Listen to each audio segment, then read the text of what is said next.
Salama kabisa. Hongera na pole kwanza kwa mchezo. Tunashukuru kwa pamoja wote kwa sababu kile kitu ambacho tunakihitaji kimeweza kupatikana katika mchezo wa leo. Tuambie namna ambavyo ilikuwa ni ngumu kupata hata hiyo alama moja, ikiwa leo siku ilikuwa ni ya kutangaza pia ubingwa. Pengine ilikuwa inapendeza zaidi mngeshinda zaidi. Mpira ndio jinsi ulivyo na matokeo ya aina tatu. Unaona.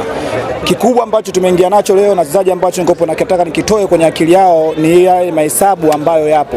Mahesabu hayo yakiwepo alafu kaingiza kichwani alafu uangalie timu wanayocheza nayo ni timu ya aina gani, inakuwa ni ngumu kidogo. Kwa hiyo nikopo naimiza kwa wachezaji wangu, kwa maana twende na rhythm yetu ya kwenda kutafuta point 3, lakini tusende na rhythm kwamba lazima leo tushinde, leo tutangaze ubingwa. Kwa hiyo tumeenda na akili kwamba tunakwenda uwanjani kushinda, kutangaza ubingwa pasipo kuangalia timu wanayocheza nayo ni aina gani. Tausi ni timu nzuri sana ambayo inaweza kufanya maki, inaweza kuplay kile ambacho wanafanya, lakini kikubwa tunasema kwamba mechi hii imekwisha, tumepata gawana pointi kwa sababu ni timu kubwa, ni timu ambazo zote zina uwezo. Lakini wapongeze wachezaji kwa kile ambacho wamekifanya, makosa ambayo yametokea tunakwenda kuyafanyia kazi, kwa maana sasa hii inatufundisha kuja na ile akili kwamba mechi ya kushinda lazima tushinde tuweze kupata ubingwa. Ubingwa ni wa Simba. Tunaupata vipi? Ni kubaki katika rhythm yetu ya kucheza, katika kutumia nafasi tunazozipata na kutengeneza nafasi za kwenda kushinda. Kwa kikubwa nasema kwamba leo tumegawana pointi ya goli 1-1 na timu ya Tausi, ya ushindani kwa pone mzuri. Kwa hiyo tunaangalia mechi ile kuja, kwa maana mapungufu ya mechi ya leo tunakuja kuangalia kwenye mechi inayofuata. Mwalimu, kwa mtu ambaye ni mtu wa mpira, anapenda tu mpira, anaweza haya kwake ni must win game mechi, akiangalia Tausi walivyo na vile mambo nao mzunguko wa kwanza mkafunga goli 3. Lakini ukiangalia wewe kiufundi leo umecheza nao, ni tofauti gani unaiona kati ya Tausi mcheza nao ile ambao mlifunga goli 3 hapa? Sasa kwenye mpira ukijibu mtu ambaye anakuja kushangilia kwa ajili ya kupata ushindi tu ni ngumu sana.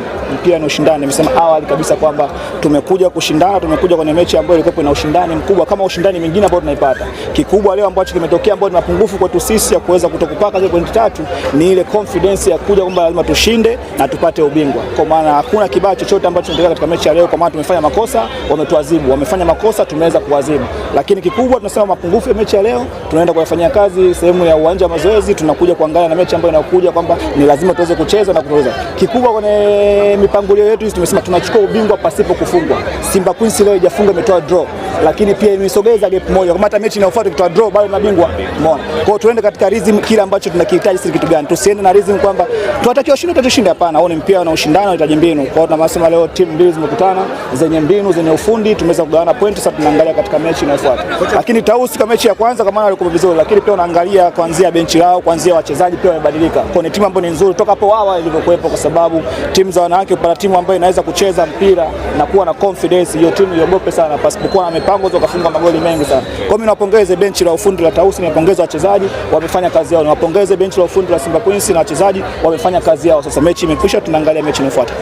Asante sana mwalimu. Asante sana.